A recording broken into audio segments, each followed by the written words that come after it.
"Oh, you're no good for anything anymore, you useless old man." That's what he said. Cold, direct, without a flicker of shame on his face. My own son. The same boy I used to carry on my shoulders, the one who'd fall asleep on my chest after a nightmare, now looking at me like I was a piece of dead weight in his own home. He said it right there, in the kitchen, in front of his wife, as if I were some old junk he didn't know where to store. And she just stood there silently. She didn't defend me, didn't even look away. She just agreed with her eyes. My name is Don Thomas. For over 40 years, I was a carpenter, and a damn good one at that.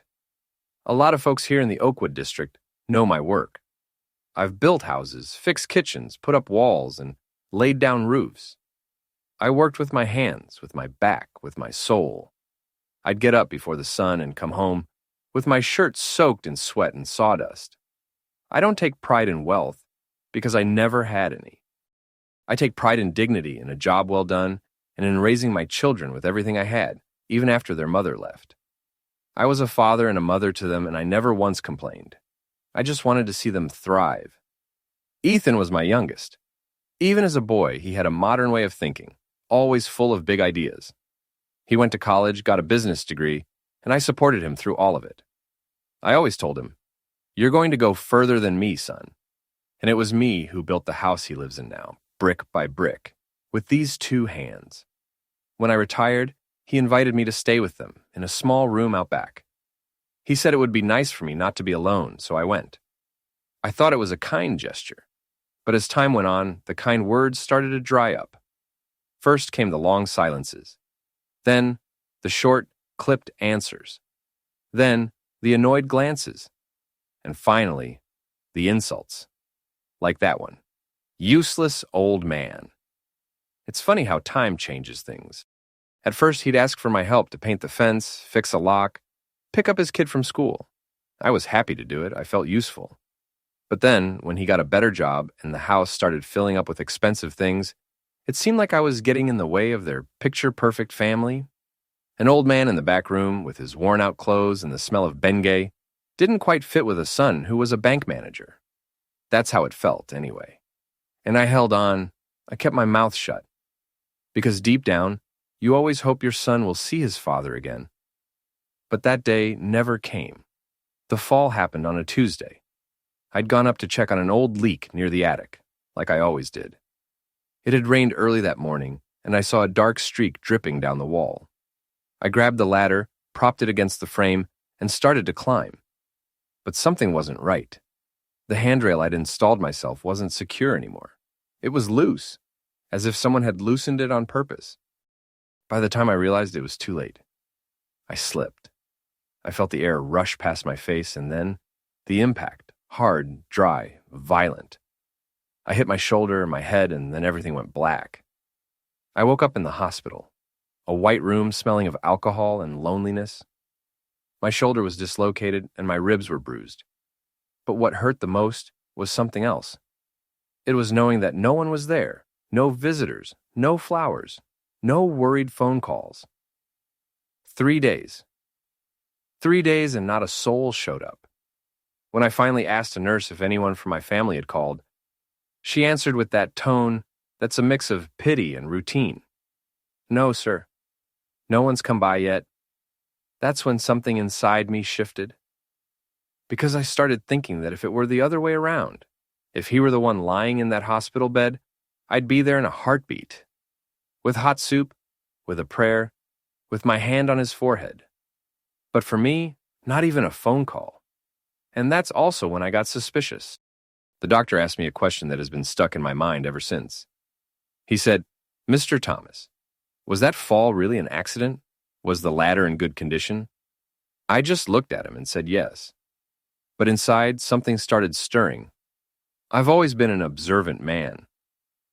I noticed the silences, the words left unsaid, the looks that say more than 1,000 sentences. And I'd been feeling for months that something was different. A tension in the air.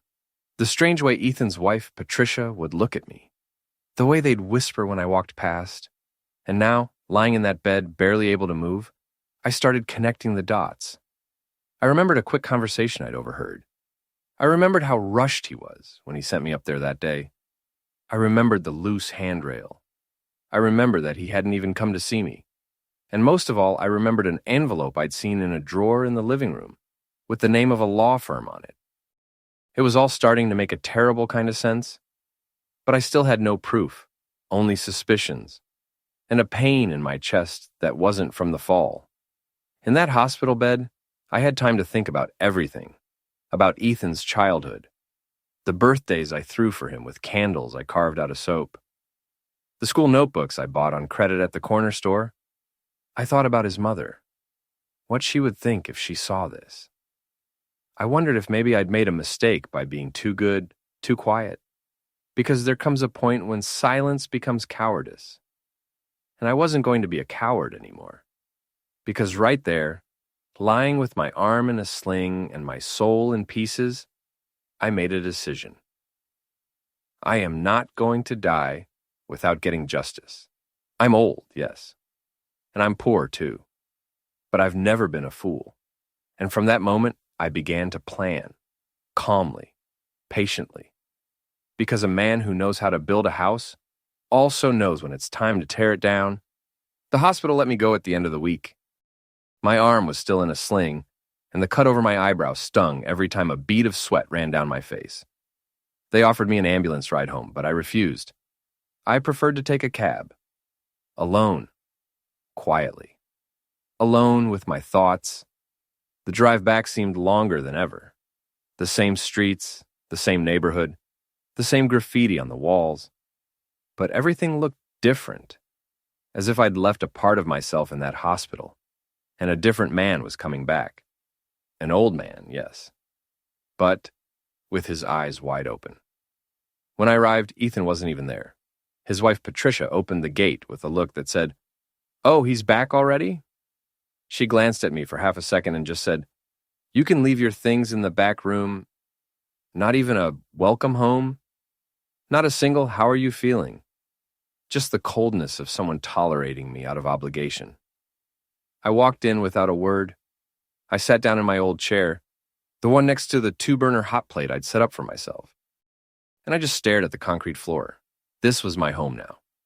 4 damp walls, a worn-out mattress, and silence. So much silence. That night, I heard them arguing upstairs.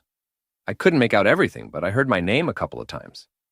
"He's back," Patricia said. Then I heard Ethan's voice. "This is going to complicate everything."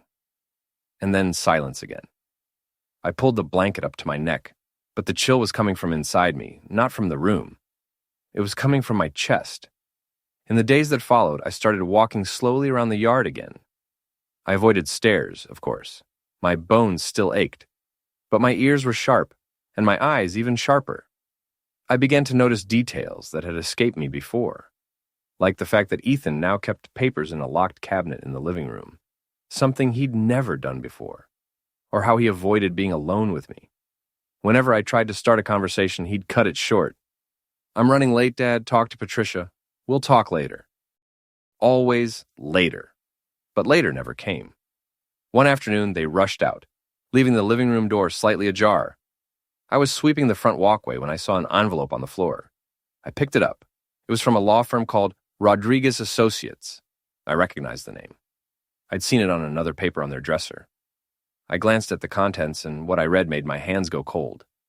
It was a draft, a preliminary document for a deed of gift, gifting the house we were in, to Patricia's father. It was dated, digitally signed, and had a paragraph in bold that said, "Darn, safeguarding the family's interests and avoiding future claims from the resident senior." I read it 3 times. The resident senior. That was me. That paragraph was about me. They were planning to get rid of me. Legally. Coldly. As if I were an old fixture that had to be removed before the new owner could take possession. I kept the paper. I wasn't going to put it back. This was my proof now. My ace in the hole. But it wasn't time to play my hand yet. I had to understand more. I had to know how far they were willing to go. The following week, Ethan showed up with a lawyer. A young guy with gelled hair and an insurance salesman's smile. They acted like it was a casual visit. But I knew better. I knew this wasn't a friendly chat. The lawyer praised my lucidity. He said he was only there to help formalize a few things for the family's well-being. Ethan said nothing. He just stared at the floor. In the end, they made their offer. Mr. Thomas, we understand your history, your courage, but perhaps you'd be more comfortable in a place better suited for your age. A home with assistants, nurses, activities. They wanted to put me in a home, a nursing home, to throw me out of the house I built, to get rid of me with a fake smile and a cold handshake. I thought I was going to explode, that I was going to stand up and scream, but I didn't. I took a deep breath. And I asked, "Did you ever fix that staircase?" The lawyer gave an uncomfortable laugh. Ethan pretended he didn't understand. I simply stood up and said, "When I'm ready to leave this place, I'll be the one to let you know. Until then, nobody decides for me." They left. But that's when I understood the game was serious, and I needed allies. I put on my cap and a clean shirt and walked to the neighborhood center. Some people think an old man has no friends. That's nonsense. An old man has memories, and memories build bonds stronger than any new connection. I went to find an old friend, Joe, a retired construction worker like me, who now volunteered at the local union office. He welcomed me with hot coffee and a warm hug. When I told him everything, his eyes welled up. "They want to write you out of your own story, Thomas. We're not going to let that happen." It was Joe who took me to see a young lawyer in the neighborhood, a friend of his daughter's. She was young, but she had a firm gaze. Her name was Maria. I showed her the paper from Rodriguez Associates. I told her about the fall, the hidden documents, the words spoken in the kitchen. She listened to me calmly. At the end, she said, "If you authorize me, I can file for a protective order. That will shield you from any eviction attempt. And it also gives us time to investigate the fall. If there's evidence of negligence or sabotage, we can take this much further." Steady. For the first time in a long time, I felt like I was standing on my own 2 feet again. I was no longer an old man waiting for scraps.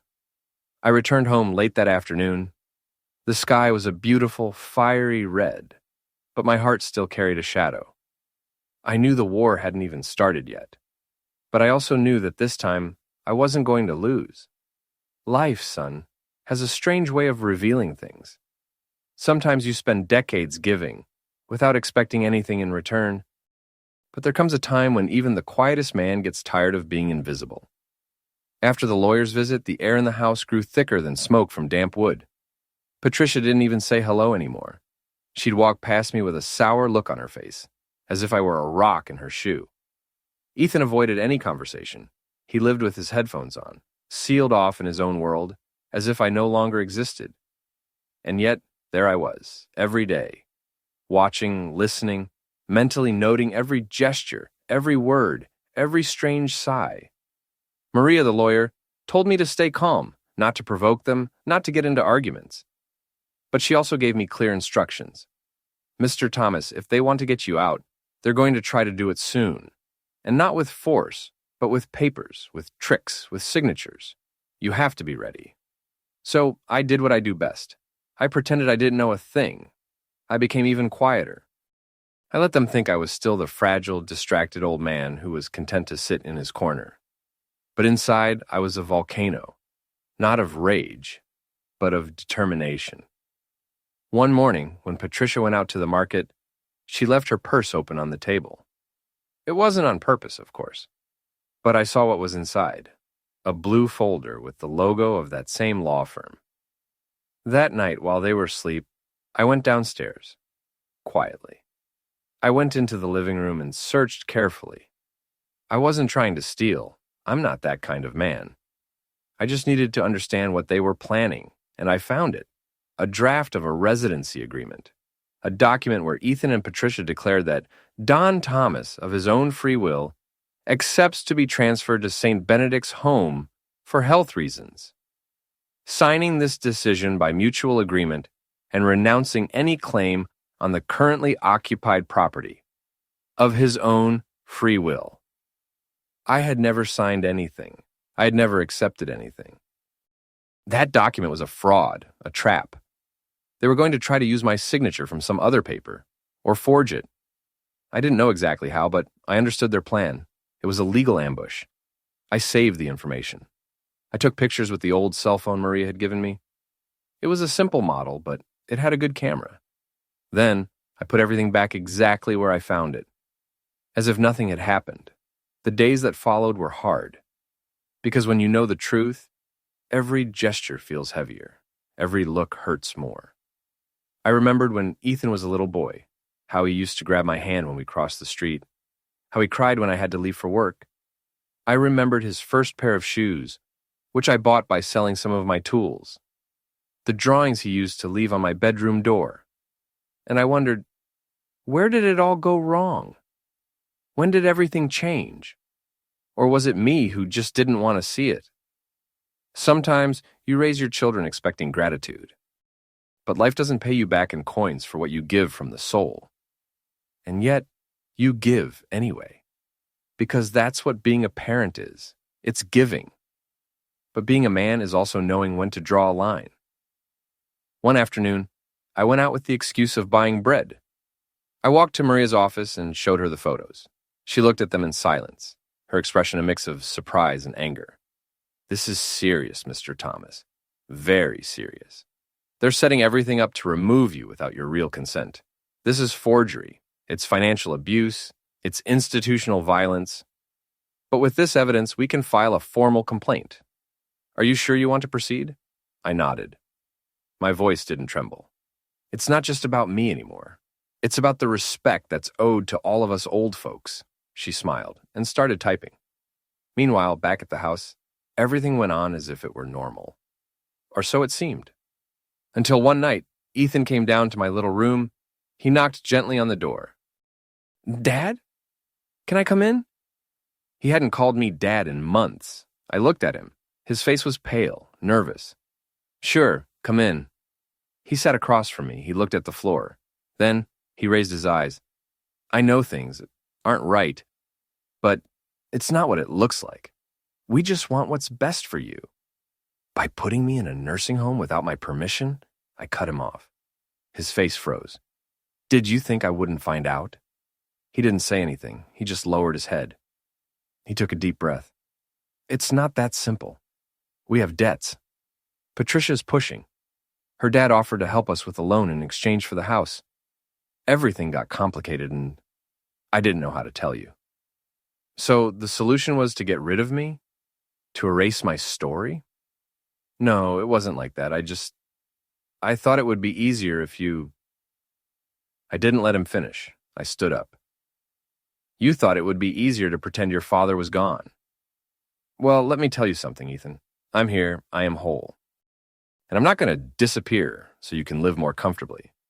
You weren't born on your own, boy. I raised you, me, with these calloused hands that built this very house. And you're not going to erase me with some paper you signed behind my back. He left without another word. He closed the door softly, like someone fleeing a ghost. That night I slept little, but I dreamed a lot. I dreamed of the empty house, of the walls screaming my name, and of a voice that said to me, "Get justice, Thomas. Not for revenge, but for dignity." And that's what I'm going to do. They say that old men don't know how to fight. That old age is the same as weakness. But what they don't understand is that the years teach you to fight differently. Not with your fists, not with shouting, but with strategy, with patience, with the wisdom of someone who has seen too much to be fooled. After that conversation with Ethan, the silence in the house became heavier than ever. We passed each other in the hallway like two strangers. Patricia, for her part, put on a show of poisoned politeness. Every, "Would you like some coffee, Mr. Thomas?" came with a look that said the exact opposite. Why are you still here? But I was no longer the same man who had come home from the hospital, confused and wounded. Now I was a man on guard. A man who, for the first time in years, understood that his dignity was worth more than any roof over his head. Maria, the lawyer, became my strongest ally. Every Tuesday we would meet in her office on the corner of Main Street, across from the old bakery. There, she would explain to me, step by step, what she was preparing. Mr. Thomas, I've already filed the request for a protective order. This means that no transaction involving the house can be made without your express authorization. Neither your son nor anyone else can legally lift a finger without your signature. Her words were a breath of fresh air, breath of fresh. I felt that at last, someone was on my side. But that wasn't all. Maria insisted that we investigate the fall. She suspected it hadn't been just an accident. A ladder doesn't just come loose on its own, Mr. Thomas, especially not one you check so frequently. I already knew that deep down, but hearing her say it out loud filled me with a mixture of anger and sadness. Had Ethan really gone that far?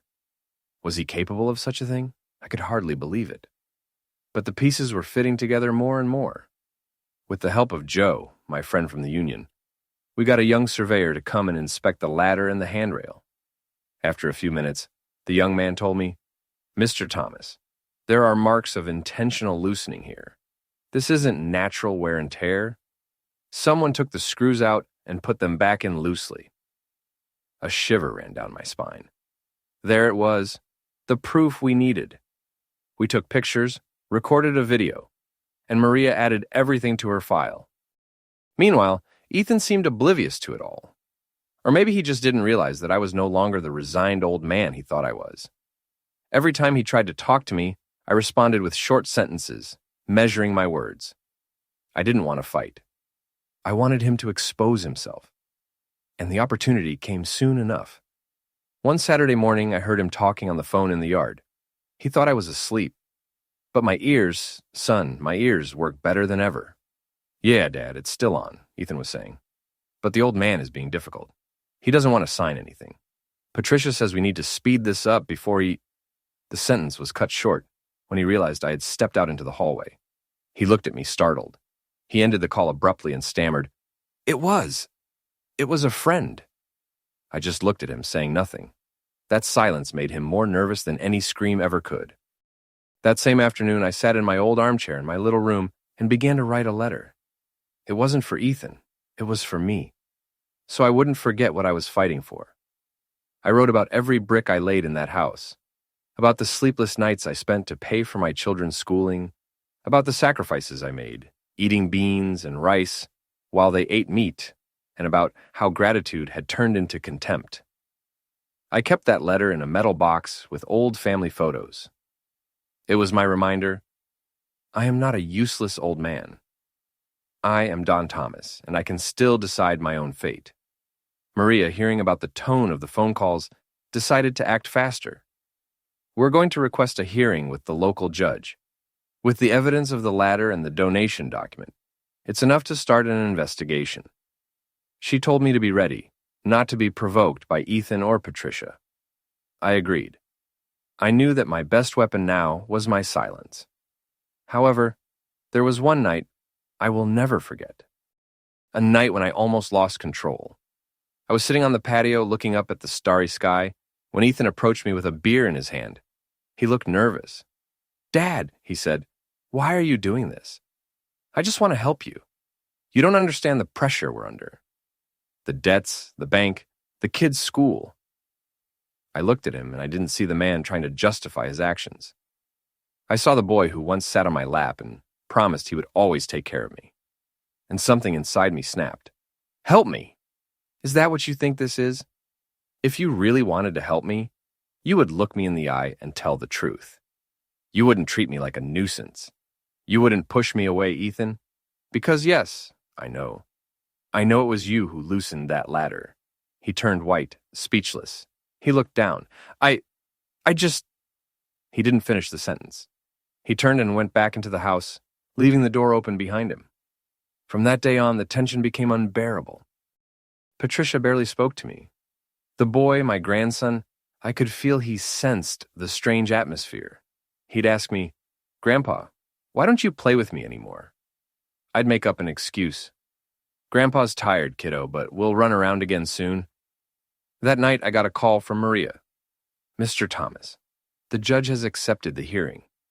It will be in 1 week. But I need you to be strong. They're going to try to manipulate you. to make you look weak.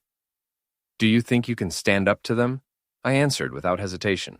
Maria, I've been facing life for 74 years. I'm not going to let myself be defeated now. The days crept by like months. Every minute in that house was a test of my patience. Until, one Thursday afternoon, a certified letter arrived. Emilio opened it, not knowing I was watching. I saw his face twist as he read it. It was the notice for the hearing.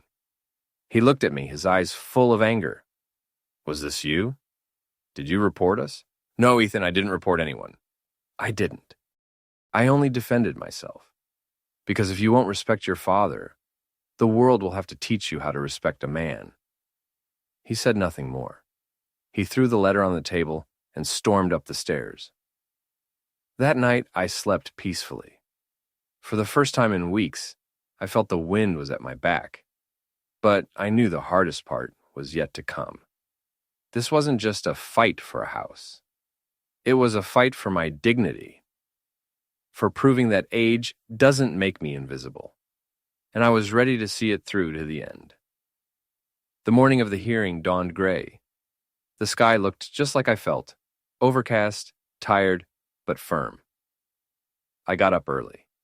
I put on the same clean white shirt I wore to my grandson's baptism, the one I saved for important occasions. Today was important.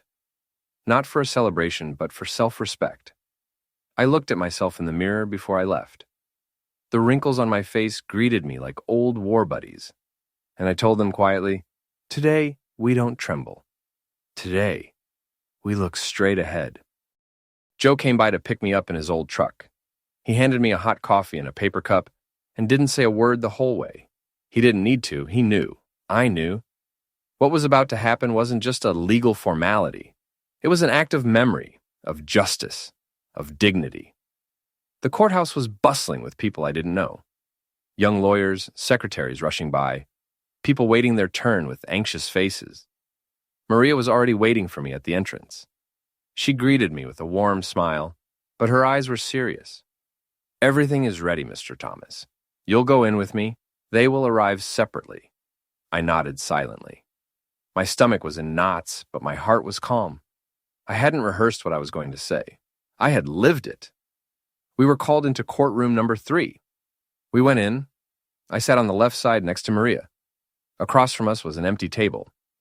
A few minutes later, Ethan and Patricia walked in, accompanied by their lawyer, the same young man with the plastic smile who had been to my house weeks before.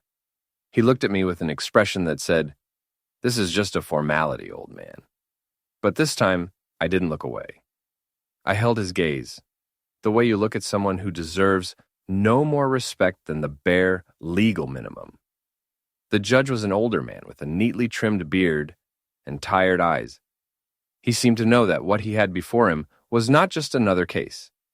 He asked us to speak respectfully and without interruptions. Maria spoke first. Your Honor, I represent Mr. Thomas Miller, a resident of this property for more than 20 years. Mr. Miller is the father of Mr. Ethan Miller, who, along with his wife, has attempted to transfer ownership of the property without the full and voluntary consent of my client.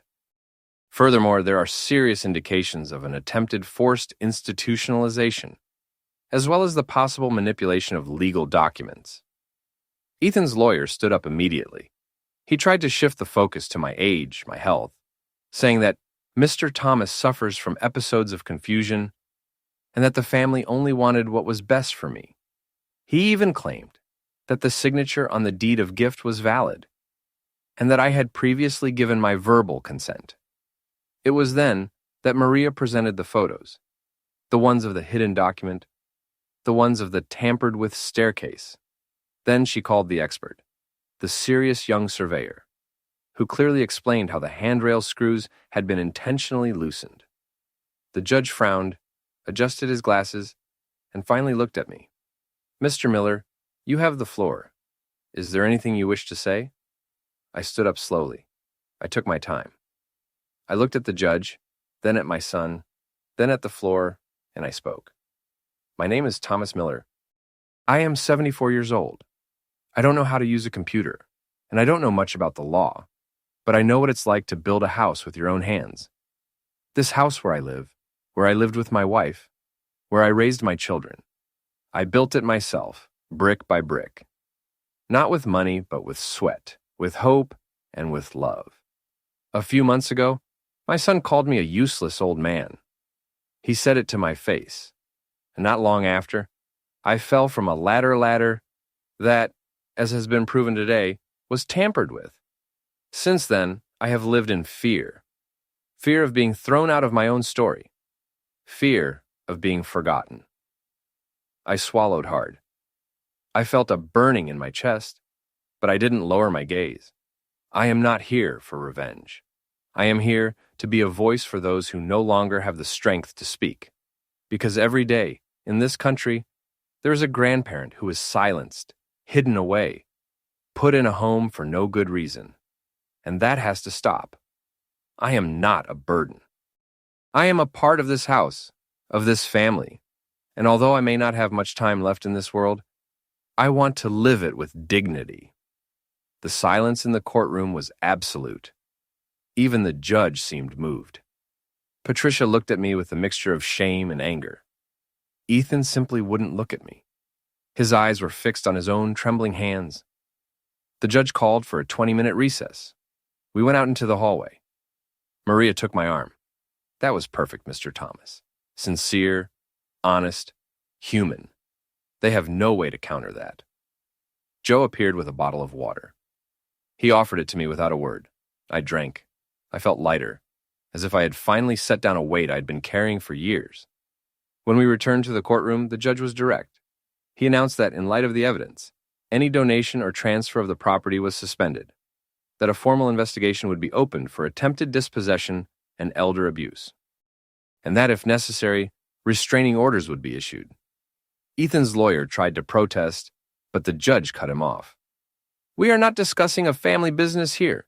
We are talking about human rights. And this man, Mr. Thomas, has them.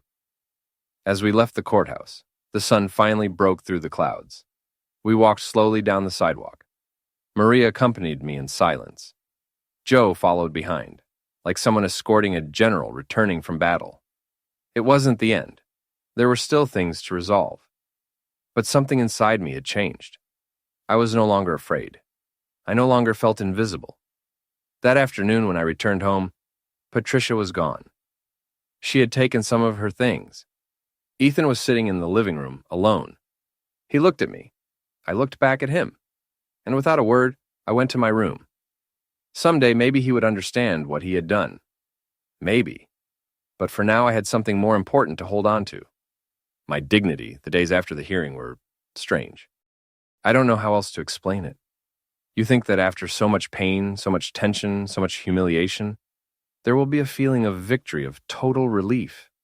But it wasn't like that, not for me. What came was a deeper silence, a kind of emptiness, like after a powerful storm passes and everything is still.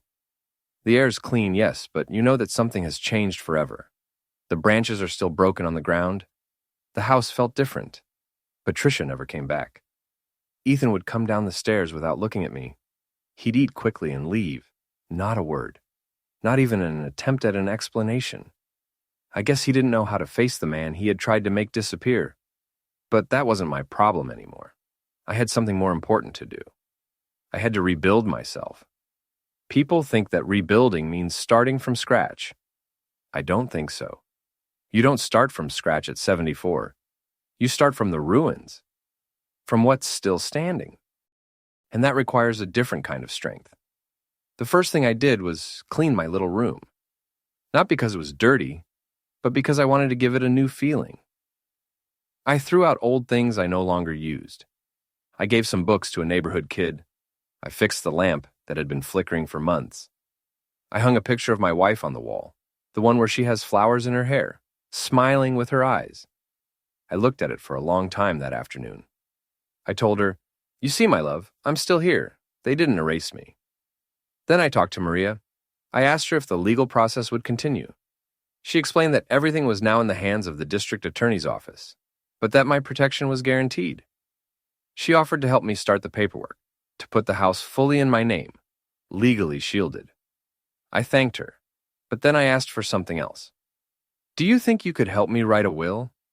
She looked at me with surprise, but not with pity. She nodded. Of course, Mr. Thomas. Do you want to do it now? Not yet. First, I want to think. I don't want to leave an inheritance. I want to leave a direction. I spent many afternoons thinking about that. What do you leave behind when you've already given everything? What is the value of a house, a bank account, a piece of land, if you haven't taught respect for the life that was lived there? One day I received a letter from the Department of Senior Services. It was an invitation to give a talk at a local school about the rights of the elderly. At first, I thought it was a mistake. Me? Speaking in front of young people? But the letter had Maria's name at the bottom.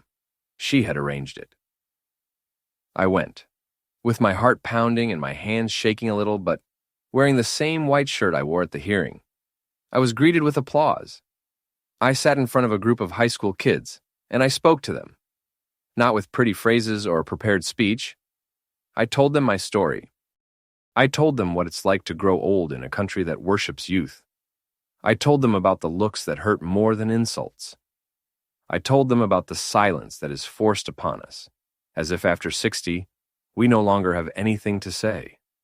At the end, a boy, no older than 13, raised his hand and asked, "And did you forgive your son?" I didn't know how to answer right away. I looked up at the ceiling, took a breath, and said, "I'm learning to. Forgiveness isn't forgetting. It's choosing to stop carrying someone else's weight. He will have to carry his own. I have enough of my own to carry." I left that school feeling lighter, as if some of the dirt had been washed away. And I understood something. I can still be useful. Not like before, not by building walls, but by sharing what I've lived, what I've felt, what I've learned the hard way. I started visiting the neighborhood community center. Sometimes I'd just go to play dominoes with the other old-timers. Other times I'd sit on a bench and talk with whoever wanted to chat. I discovered there are many, like me, grandparents living in back rooms, eating alone, enduring slights in silence.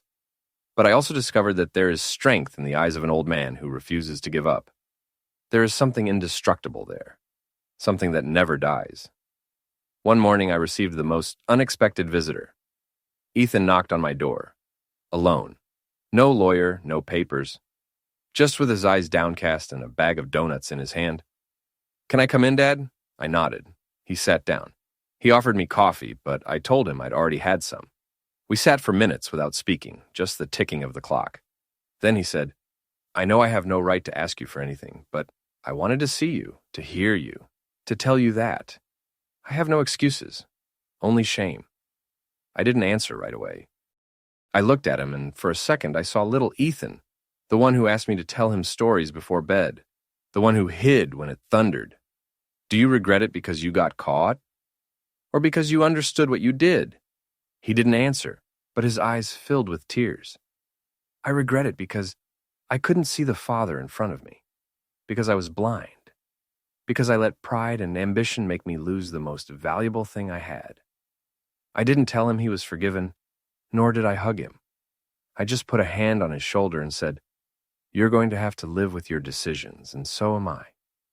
But today I listened to you. And that's a start." He left, leaving the bag of donuts untouched on the table. I didn't see him again for weeks, but I wasn't waiting for him. I didn't hate him either. I just understood. Sometimes life doesn't give you perfect reconciliations. It gives you brief encounters, honest glances, moments where humanity peeks through the ruins. And sometimes that's enough. That same day, I finished my will. I didn't leave a house or land or money. I left words. I left a letter for each of my grandchildren. I left a recording telling my story. And I left a clear request in the will. That this house one day becomes a place where other old people can find shelter, a voice, and respect. A place where their stories can be heard. A place where they will not be extinguished. Because in the end, son, you don't leave behind what you have. You leave behind who you are. And me? I am Don Thomas. And I still have a lot to say. There are days when you wake up and, for no reason, you feel that something is about to happen. It wasn't the sun coming through the window or the birds singing in the old tree in the yard. It was something else. A gentle restlessness, like when you sense your soul is about to be touched without warning. That morning, I got up earlier than usual. I made my coffee the way I always do, black with a little sugar. And I sat at the entrance of my little room to watch the street wake up. The neighbors were starting their routines, kids heading to school, the baker shouting, "Fresh out of the oven!" and Mr. Rubin watering his plants just like every Tuesday. Everything was the same. But I felt that something inside me was different. Maybe it was that I was finally at peace. Not because everything was settled with Ethan, that was still a shadowy territory, but because I no longer owed anything to myself. I had spoken up. I had resisted. I had defended my name and my story. And that is priceless. Since the talk at the school, my story had started to travel from mouth to mouth. Not as a scandal or neighborhood gossip, but as an example. I began to receive messages, small notes, people stopping me on the street to say, "Thank you for speaking up for us, Mr. Thomas." An older man who sold candy on the corner confessed that his son had locked him in a room so he wouldn't cause trouble. A gray-haired woman hugged me, crying, in front of the grocery store. "My granddaughter calls me a nuisance every day, and I thought it was normal. You made me open my eyes." That, son, I never expected that. I never wanted to be an example of anything. I just told my story. But it seems that when an old man speaks the truth, the world listens differently. It was then that Maria proposed something that, at first, seemed crazy to me. "Mr. Thomas, have you thought about giving more talks, visiting more schools, community centers, even local radio stations? Your story is powerful, and you have a voice that touches people." I looked at her as if she were suggesting I climb a mountain blindfolded. "Me? Go around giving speeches like a politician?" She laughed. "Not like a politician. Just as you. Just by being you." I accepted. Not out of vanity, but because I understood there were many others like me. And if my voice could serve as a beacon for even one of them, it was worth it. We started small, at a senior center in the next town over. I was invited to share my life experiences. I went nervous. But all it took was for one grandmother to take my hand and say, "Thank you for coming." For my tremors to disappear. I talked, I listened, we cried together. Then came a high school downtown, then a church group, then a local radio program where I told my story live. And that's when everything changed. A week after that interview, I received an unexpected visitor. He was a tall man with a white beard and thick glasses. He introduced himself as Mr. Frederick Ortega, the director of a small cultural center dedicated to preserving the life stories of the elderly. "I've been following your case, Mr. Thomas. Your testimony has touched many hearts. I'd like to invite you to collaborate with us." "Collaborate how?" "We have a project called Voices That Won't Be Silenced. We visit towns, neighborhoods, homes. We record the memories of the elderly, not to make them famous, but to ensure they aren't lost." I was silent for a few seconds. Who would want to listen to my life story? But he insisted. "We've heard enough from the history books. Now we want to hear from those who lived, who kept silent, who resisted. Your story is part of our collective memory." I asked for time to think, but that night I didn't sleep. I remembered my father, who died without a single line ever being written about his life. My mother, who could cook for 20 with enough food for 5, and no one but me remembers the taste of her chili. I remembered my fellow construction workers, like old Julian, who died alone in his room, and no one knew his story. And I decided, yes, I want to speak, because my voice is not just my own. I accepted the invitation. Mr. Ortega brought a tape recorder, a notebook, and a young woman named Alma, who wrote down everything with a concentration that made me smile. "And if I make a mistake when I speak?" I asked. "Even better," she said. "Mistakes tell the story, too." The sessions lasted for weeks. We would sit in the community room or sometimes in the yard of my house and just talk. About my childhood on a farm, about the first time I saw the ocean, about how I met my wife at a town dance, about the shoes I couldn't afford, about laughing with my brothers, about dignified poverty, about everything. And little by little, I understood something. I wasn't just an old man with a sad family story. I was a man with a whole life worth telling. One day, Alma told me, "Mr. Thomas, we're going to make a book with your story. A small one, but yours. We're going to distribute it to public schools, libraries, and community centers." I didn't know what to say. My hands were shaking. "A book? Mine?" "Yes, yours. So that others can learn not to repeat what you experienced, and so that those who are going through it now know they are not alone." I cried. Not from sadness, but from honor. From seeing that my life, which for many was worthless, would now be read by people who didn't even know me. When the first copy arrived at my house, I opened it like someone touching a miracle. The cover said, "Don Thomas, the man who refused to be erased." That day I sat in front of my wife's picture. I told her everything. I read her paragraphs from the book. I told her, "My love, now we will be remembered.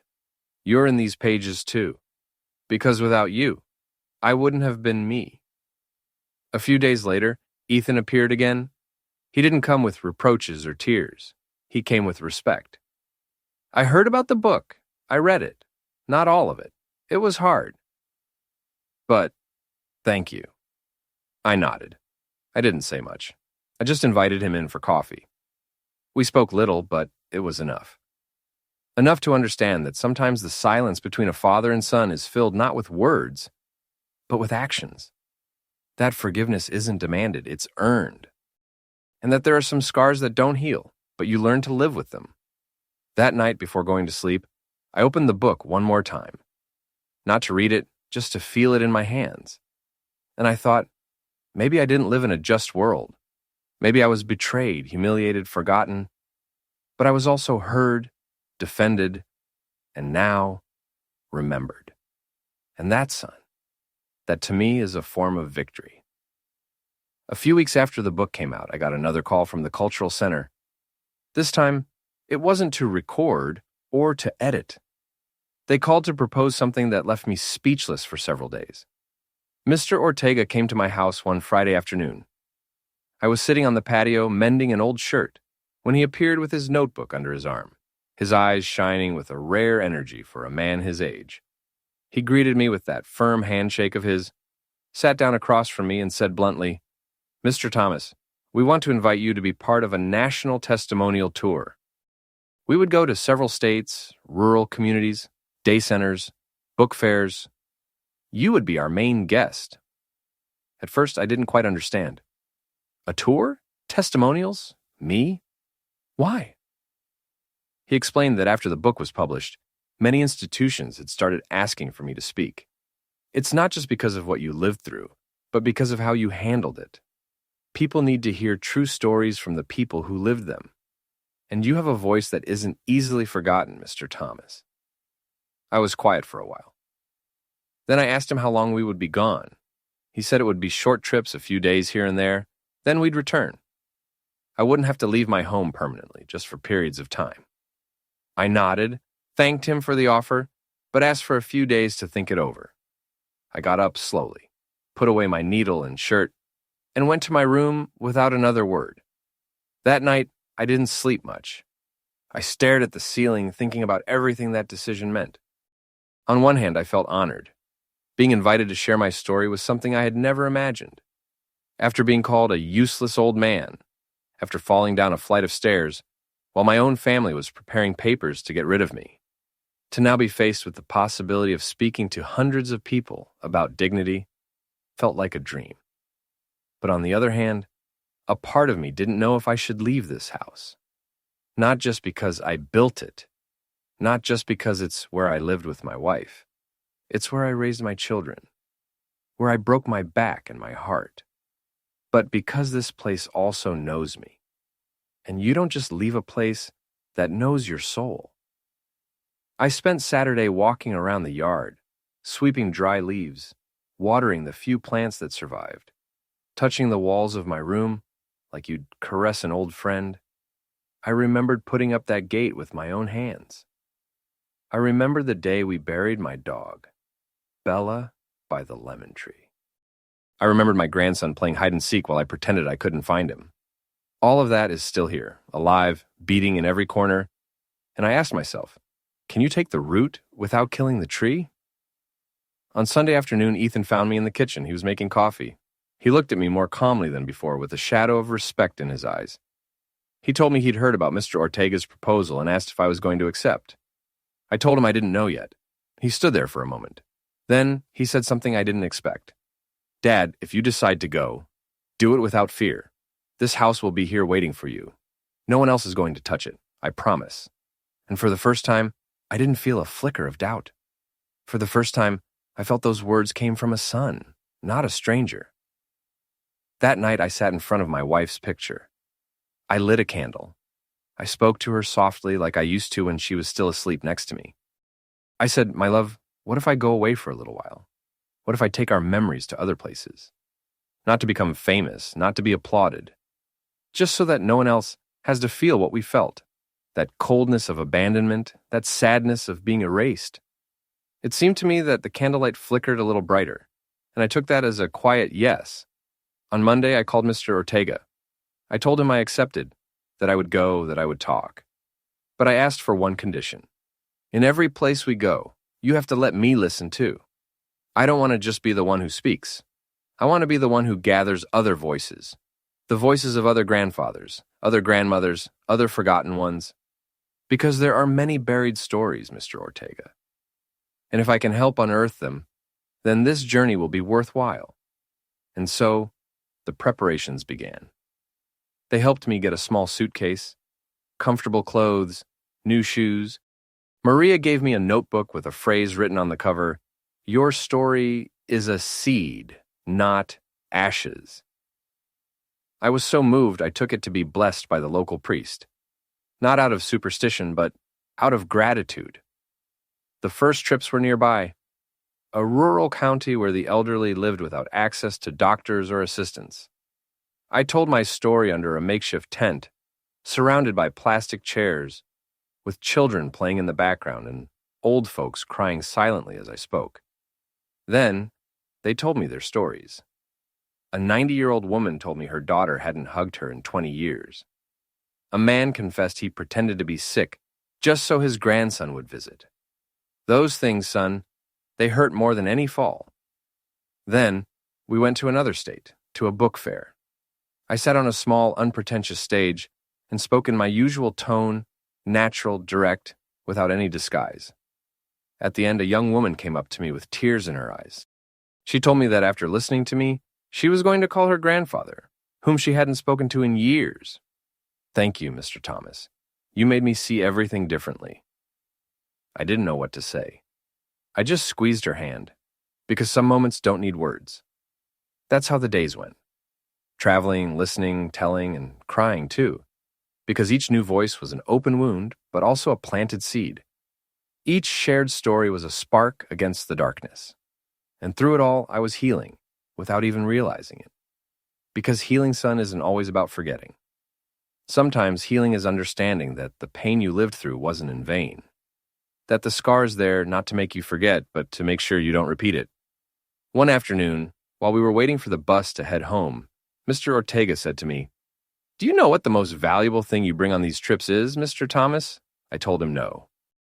I thought he would talk about the book, the words, the recordings, but he answered, "Your silence.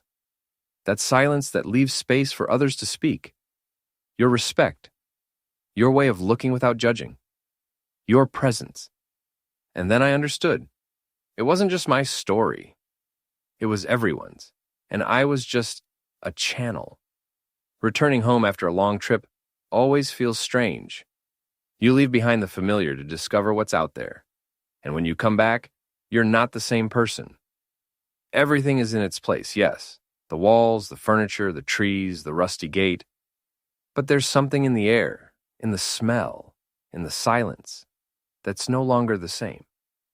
As if the house itself is looking at you with new eyes, quietly asking, "What did you learn out there?"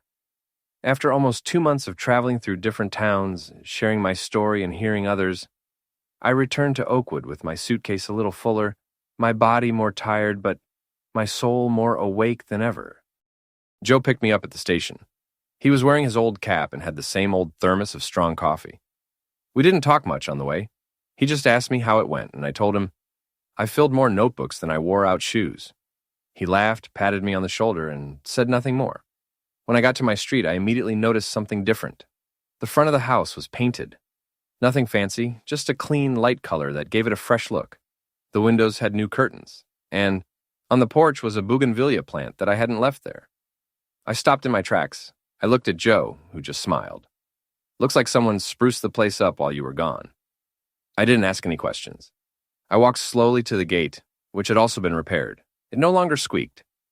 I pushed it open gently and went inside. What I saw left me speechless. My little room was still intact, but the rest of the house had changed. It wasn't a fancy remodel or anything extraordinary. It was care, detail, respect. The kitchen was tidy, the walls were clean. On the table was a small vase with fresh flowers. In a corner on a small table was a framed picture of me. One they had used for the book, and next to it, a small, handwritten sign. Thank you for not giving up. I had to sit down. My legs were shaking a little, but not from physical weakness. It was something else. It was my soul letting go of a weight. It was as if the house, my house, was finally saying, "Welcome home." For real this time. A few minutes later, Ethan appeared at the patio door. He didn't come with his head down or with tears in his eyes. He came looking steady, humble, but like a man. He approached without rushing, sat across from me, and took a deep breath. "Dad, I didn't know if you were coming back, but I decided that if you did, you should find this house the way you deserve it, not the way I left it." I said nothing. I just looked at him and waited. I've started to understand that words are worthless without actions. That's why I didn't write to you on your trip. I preferred for you to see it for yourself. He continued talking calmly without forcing anything. Then he stood up, went to the back room, and came back with a box. He placed it in front of me. "This is yours. I put everything away. Your tools, photos, old letters, your notebooks. I didn't throw anything away. And I also found some legal papers that were needed to complete the transfer of the house title. Everything is in order now. You are the sole owner." I took the box and opened the lid. There were my things, my history. But beyond the objects, I felt that Ethan, without saying it, was giving me back something much harder to recover. My place. We spent hours talking, not about what happened that was already spoken for in the silences, but about what was to come. He told me that he had started giving talks, too, at a local foundation that works with the elderly. Not as a speaker, but as a volunteer helping to read, keeping company with those who have no family, listening. He said he started because of me, but he stayed because of them. I realized I'm not the only son who has failed, but I also understood that you can still do good, even after making a mistake. I didn't interrupt him. I just nodded, because in his tone, there was no longer any justification, only resolve. That night, I slept like I hadn't in a long time, with the window open, the fresh air coming in, and my heart quiet. I woke up at dawn and went out to the yard. The sky was clear, the birds were singing. And in the back by the lemon tree, my grandson, yes, the same one who used to ignore me, was watering the plants with a big watering can. "Grandpa, want to help me?" That one sentence was worth more than any speech. We stood there, watering together. He asked me about my trips, about the towns, about the people I met. He listened to me attentively, as if, at last, he understood that old people have stories that matter, too. After breakfast, I sat on the living room couch with my notebook in my hand. Not to write, just to hold it. Because now I know that the pages that follow will not be of loneliness. They will be of continuation. And I understood at last that you can return home and find it more alive than ever. You don't choose how you're born. You don't choose your family's name, or the place, or the time. You don't choose the family that takes you in, or the first words you hear, or the ground where you learn to walk. But over the years, you do choose how you look at life. And above all, you choose what story you want to leave behind when almost no one is asking for it. Today, I sat on the patio, as I do most afternoons, with my black coffee and a new notebook my grandson gave me. The cover says, "So you never stop telling." He gave it to me with a shy smile, like someone who understands that his grandpa's time is also a treasure. I was touched, not because he gave me a notebook, but because he gave me something I thought I no longer had: his attention. Since I returned from my trips and found my house put right, my things in their place, and Ethan closer to the truth than to his pride, everything has changed, little by little. Not miraculously, not with emotional speeches, but with small, constant actions. Sometimes we sit and watch a baseball game without talking. Sometimes we eat breakfast in silence, just sharing the same bread. And other times, he's gone for hours, but he leaves me a note. "Back this afternoon? Want me to bring some donuts?" That, son, that is more than forgiveness. It is recognition. It is presence. I went back to the cultural center with Mr. Ortega. He asked me to help other old folks record their memories.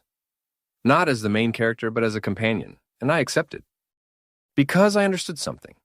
You don't need to be heard by thousands. You just need one person to listen so you don't feel invisible. Many old people come in with fear. They don't know where to start. They feel silly telling their sorrows. But when they see me sitting there, writing things down in my notebook, they open up. And then beautiful stories emerge. Stories of love in times of war, of children who crossed the desert, of lost lands, of prayers on the brink of starvation, of mothers who healed with herbs and songs. I just listen. Sometimes I take notes. Other times I just nod. And I keep thinking how rich this life is when you honor it by telling the truth. A few days ago, a young man asked me at a talk, "Mr. Thomas, what is the hardest thing you've ever lived through?" And without thinking, I answered him, "The moment I realized my voice no longer mattered in my own home." That sentence hurt a few people, I could see it. But it was the truth. And that's why I also added, "But I learned that sometimes you have to raise your voice, not so others will hear you, but so you don't forget that you're still alive." I'm also asked if I've forgiven, and I always answer the same thing. I'm learning to do it every day. Forgiveness for me isn't a single act. It's not like signing a paper. It's like sweeping the yard. You have to do it often because the wind always brings new leaves. And if you don't clean them up, you end up tripping over things you didn't even plant. Today I can say that I am not afraid. Not of the future, not of death. Not because I'm brave, but because I no longer owe myself anything. I fought when I had to. I stayed silent when my heart demanded it. I spoke when my soul screamed that I could not stay quiet, and I cried without shame when there was no other way. I have lost things, yes. Friends, youth, strength. I lost trust in those I loved. I lost time on grudges that served no purpose. I lost whole days waiting for an apology that never came. But I also gained. I gained self-respect. I gained a steady gaze. I gained the certainty that, even though they wanted to erase me, I left my name written on walls I built myself. Now, when I walk through the neighborhood, people greet me with a mixture of affection and admiration. Not like a hero, not like a celebrity. They greet me like someone recognizing the old man who's still standing, the one who didn't go to the nursing home, the one they couldn't shut up, and that is worth more than any medal. I've started writing letters to my grandson, not because I'm leaving soon, but because I want to leave him more than just pictures. I want him to know who his grandfather was, what he dreamed, what he feared, what he loved. And I want him to understand that you don't get wise by getting old, but by never stopping to ask questions. Sometimes I wake up in the dead of night and think about my wife. How I wish she could have seen all this. That she were sitting here next to me holding my hand. To hear people call me Don Thomas with respect, not pity. But then I remember that, somehow, she is here. In every single thing I accomplished without giving up. in every time I chose to speak calmly when a scream was burning in my throat, in every simple gesture that restored my humanity. And if I could leave one last word written, just one, it would be this: thank you. Thank you to life, which gave me a second chance. Thank you to the people who believed me when I was doubted the most. Thank you to those who betrayed me, because they taught me how to defend myself. Thank you to those who offered me a hand when I was nearly on the ground. Thank you to the pain, which didn't kill me, but revealed me. To you who are listening to this, I leave you a piece of advice. Don't stay silent when something hurts. Don't stay silent when you are forgotten. Don't agree to be erased just because it seems easier. Your story matters. Your voice has value. Your wrinkles are maps. And your slow pace can guide others who don't yet know which way to go. And if someday someone makes you feel like you're in the way, remember this: an old tree doesn't just provide shade for itself. It gives it for all those who come after. Don't let anyone convince you that you're no longer useful. Because if you have memory, if you have words, if you have a heart, then you can still change someone's world. And that, son, that is more than enough.